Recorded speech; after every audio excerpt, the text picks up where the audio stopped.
Well, I guess you've heard that Judge Jeanine Pirro, yes, Judge Jeanine, has been sworn in to be the U.S. Attorney for the District of Columbia. And she shares several traits in common with her fellow Trump appointees, which are that she has unbelievable inexperience for the job. And she also appears to be a little bit ethically challenged as well. Well, I came across a really good article that takes a close look at Judge Jeanine, and I'd like to share some of it with you. And as you listen, if you're a hardcore supporter of the president and you consider yourself a Christian, I'd like you just to listen and think whether or not this person really represents the type of ideal public servants that Christians should demand and expect. And then some of the things I think are important for Christians to consider in their leaders and those who they appoint, who the leaders appoint, are integrity, character, and competence. All these things, they matter greatly. I mean, we'd be fools to think that they don't matter. We'd be foolish to vote for someone just because they say the things we want to hear, while a quick look at their lives and their track record with a dose of discernment thrown in for good measure would make very clear that they're going to take us down a bad road. But I know that may be too much to ask. After all, we do see millions of self-professed Christians, professing Christians, following people like Ken Copeland, Paula White, Benny Hinn, Mike Bickle, and Rick Joyner. And Paula White, by the way, is a blasphemous heretic. And she just happens to be appointed by the president to head up the White House Office of Faith. Yet she's literally no more qualified for that position than Judge Jeanine is for the new position she's been appointed to. And one more thing about Paula White, she is truly blasphemous. People say you have to be really careful if you call somebody blasphemous or if you call him a heretic. She's a heretic. And that you can call her that very safely. She totally believes things that are antithetical to biblical teachings. You got to think if you're a professing Christian and you're happy that we have a White House Office of Faith, you have to think about who the president appointed to lead that up. She's not a Christian, not at all, but she pretends to be one and she fakes a lot of people out. And that's the danger. That's the danger. I honestly would rather have somebody in the White House, if neither one are going to be Christians, I'd rather have the person who says, you know what, I'm not a Christian, than to have the one who says, I'm a Christian, yeah, but who's really not, and who's working behind the scenes to undermine everything about Christianity. Anyway, with all that said, I came across this great article in publicnotice.co, which is a great website, by the way. Just been getting a little more into it recently. But this article was by a woman named Liz Dye, and she takes a look at Judge Jeanine's past as well as her present, with a focus on integrity and experience.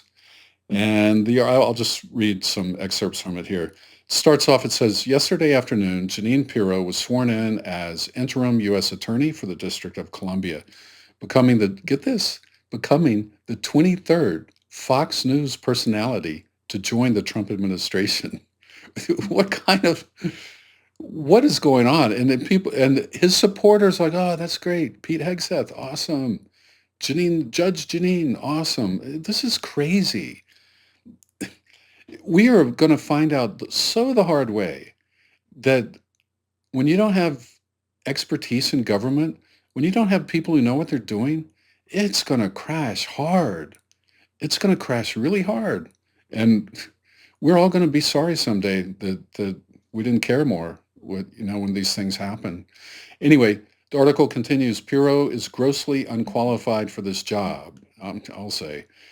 And the fact that she is less unqualified than her predecessor, Ed Martin, cannot magically transform her into someone with the experience and qualifications, not to mention the judgment, to run the largest U.S. attorney's office in the country. And while remember, Ed Martin was appointed to be the interim head of that office, and he just went crazy. He was doing all kinds of crazy things.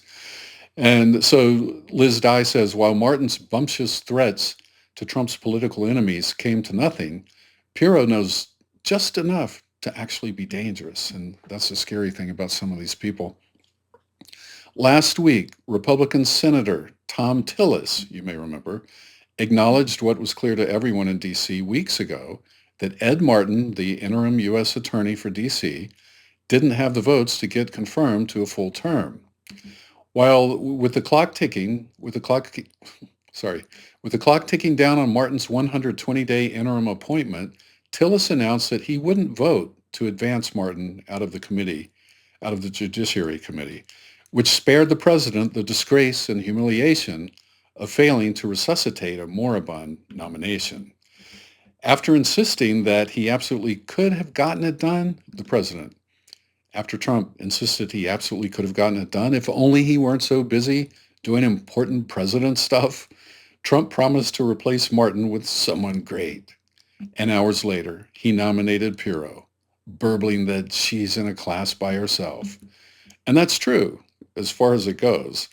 Pirro isn't in the same class as other attorneys who have held the vital position she's about to occupy, not least because none of her predecessors, except for Martin, publicly called for the leadership of the DOJ and the FBI to be taken out in handcuffs. Now, we can read this and laugh, but look at this tweet. She tweeted this in 2017 at the end of Trump's first year in office. She said, "There's a cleansing needed in our FBI and Department of Justice. It needs to be cleansed of individuals who should not just be fired, but who need to be taken out in cuffs." Seriously? Just think about that. Okay, it sounds funny, you're like, oh, haha, it means nothing. If you think about who she's talking about high-level FBI and Department of Justice officials who did their job, who obeyed the law and followed the law as they investigated Trump, who had given them plenty of reason to think possibly something needed to be investigated. So don't come out with this, they need to be jailed. That's scary stuff. That's dictator stuff. That's a country that's no longer ruled by law, but by man. The whole founding of our country was based on the fact that we wanted it to be a country ruled by laws and not by man. By man means usually one man who's the top man, who will be the president in our case, who could easily become a dictator. He's certainly headed in that direction. But yeah, this is a country ruled by a man. And if you go against the man, that's the law. The man is the law. The president, Trump, is the law. You go against him, then you broke the law. That's not the way it's supposed to be. That's not the way it works. Anyway, Matthew Graves, who headed the U.S. Attorney's Office in D.C. during the Biden administration, spent 9 years there as a prosecutor. And during the first Trump term, the position was held by Jesse Liu, who spent 4 years as an assistant U.S. attorney and another 4 years at the Justice Department in another position. When Liu refused to magic away the prosecution of Roger Stone, Attorney General Bill Barr replaced her, first with Michael Shea, who held various roles at the Justice Department going back many years, and then with Michael Sherwin, another justice veteran. In short, everyone who has run this office has experience as a federal prosecutor, and most in the very office they were tapped to run. Judge Jeanine has never served as a federal prosecutor or in any role in the Justice Department at all. Think about that for a minute. She's never worked in the Justice Department, not a day. And now she's going to head up the most important office in the country. She was elected district attorney in Westchester County, just a little north of the city here. And she served as a county judge for 3 years during the 90s, although she doesn't appear to have practiced law at all in the past 20 years, in the past 2 decades. So she might be a little rusty. Instead, she spent a year trying and failing to get elected statewide in New York. She dropped out of the New York Senate race in 2006 after polling showed her getting clobbered by Hillary. And instead, she opted to run for state attorney general. She lost that race to Andrew Cuomo by 19 points. But to be fair, Pirro always faced long odds, as any Republican would, against 2 political juggernauts in a blue state. But it's her personal life that really torpedoed her. Her husband, Albert Pirro, you got to listen to all this. It's really crazy. Her husband, Albert Pirro, is a lobbyist who served 11 months in federal prison after being convicted of tax fraud in 2000 for deducting $1.2 million of personal items as business expenses, including two Ferraris. That's a big no-no. You don't do that. He also fathered, at least you don't do it on that scale. He also fathered a child with another woman. In 2005, Pirro became convinced that her husband was using the family boat for a romantic tryst, and she tried to get Rudy Giuliani's security consigliere, Bernie Kerik, who Giuliani in the 90s had appointed to be police commissioner in New York City. She tried to get him to bug the boat to catch her husband in the act. But the problem was this bugging to get the bug on the boat. If Kerik had done that, that would have been a crime in itself. And Kerik had legal problems of his own already and would himself plead guilty in 2006 to tax fraud. He and Albert Pirro would both be pardoned by Trump in his first term. What's up with the president and criminals? Has he ever met a criminal he doesn't like? I anyway, I mean, he's literally pardoned thousands of criminals from jail since he took office, and that was just about 4 months ago. So unbelievable. In 19, I'm still stuck in the 20th century.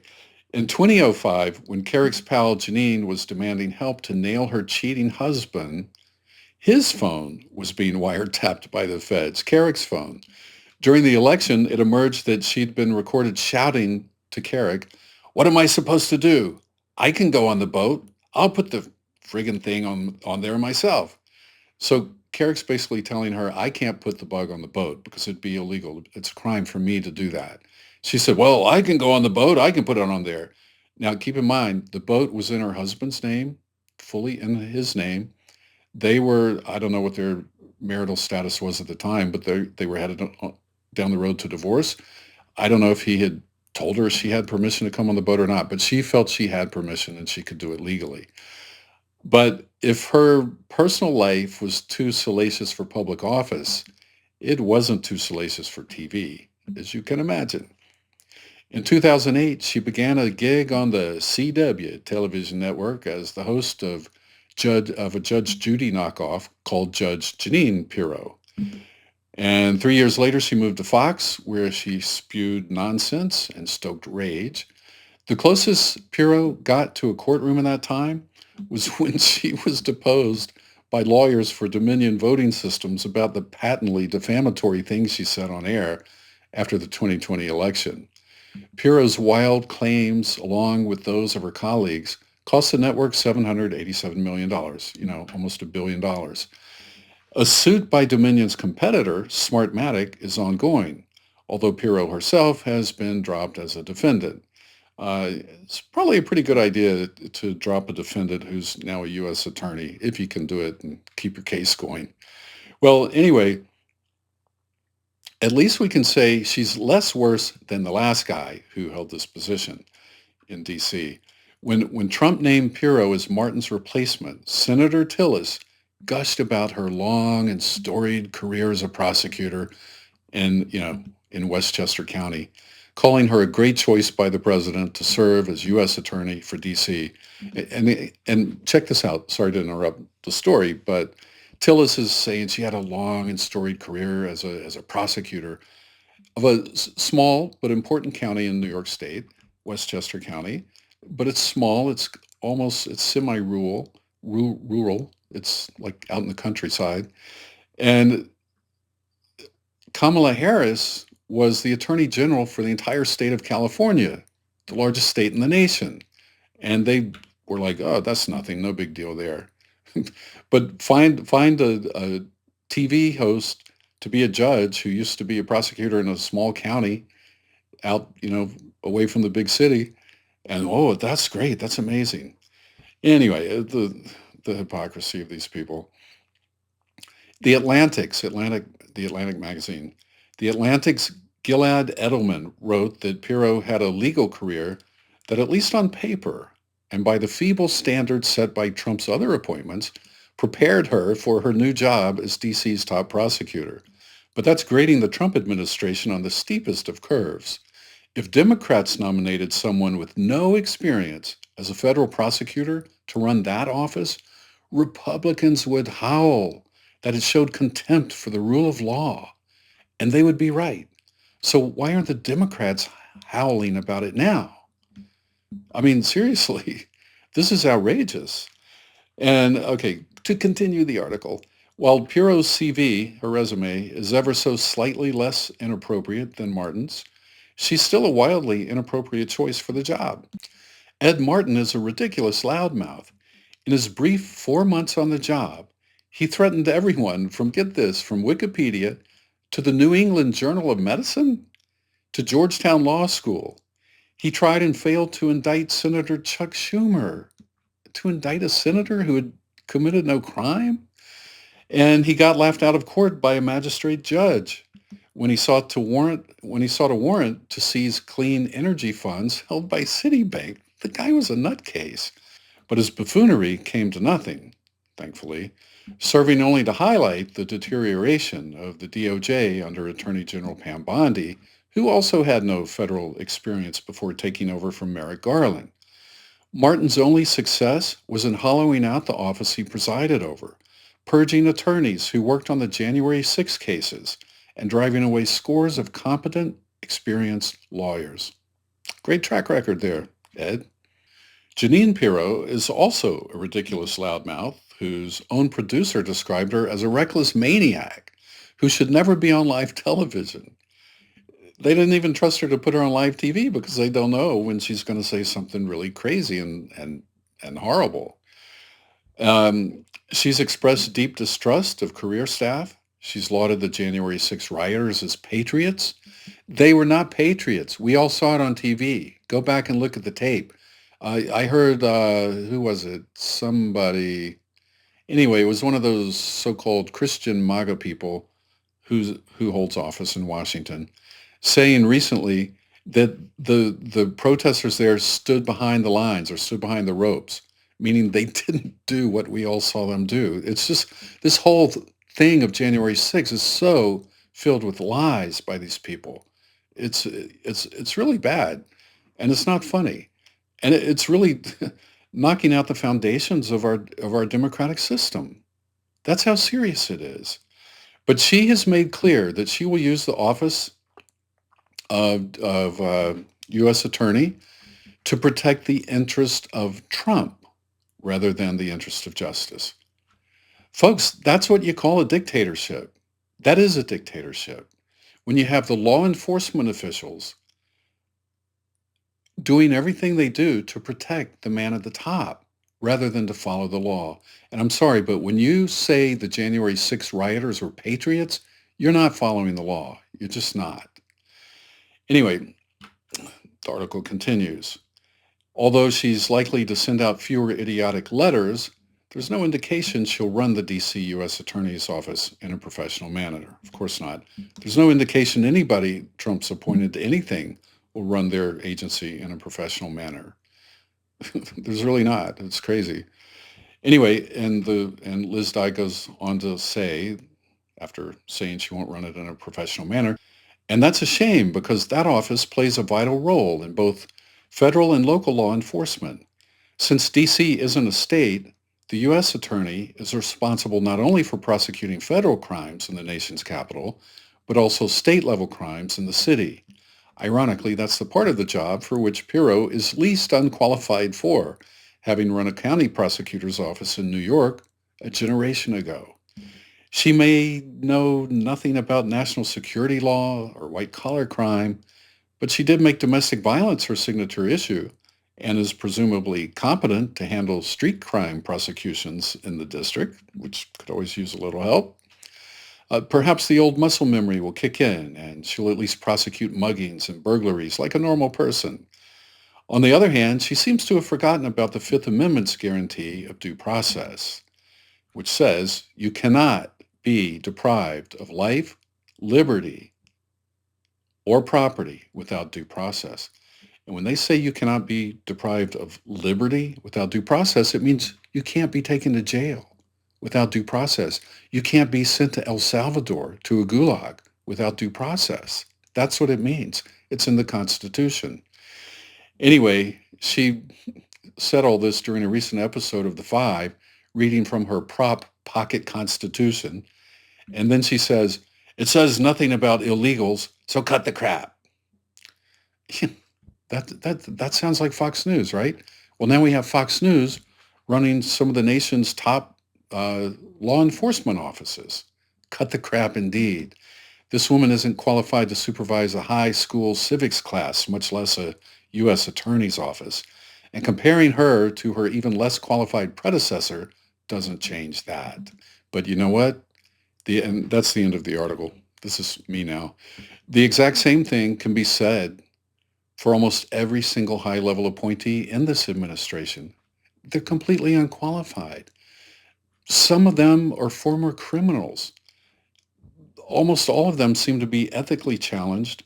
None of them seem to understand the Constitution and the president's place in it. And I can't think of one of them, literally, who's competent to perform the job they've been asked to do. So, I mean, we're in bad shape, folks. I know a lot of us, probably more than half the country, hopefully, at this point realizes that. But I think a lot of us, even including myself from time to time, aren't really seeing how deeply damaged we've already been. Because so far, visible consequences of that damage, they haven't really risen to the surface, you know. We're still going on about our lives pretty normally, you know. I do my thing. I go out, I come back, you know, everything's fine. I buy gas for the car. It's still a decent price. So, you know, the consequences, we haven't really seen them yet. But when they do come to the surface, it's going to be alarming. We're all going to be shaken because this is not going to end well. But I will say this is time for the Christians in this audience who understand all this to really, really start praying. Start praying for your fellow citizens. Start praying for your neighbors and our country leaders. And of course, as always, pray for yourself and repent. We all need to repent of our sins. And we all have them. So don't make that mistake thinking it's all on other people. Anyway, that's what I wanted to share with you. And I appreciate you listening. I hope it helped or gave you some insight or was at least a little entertaining. And I will see you next time. Take care.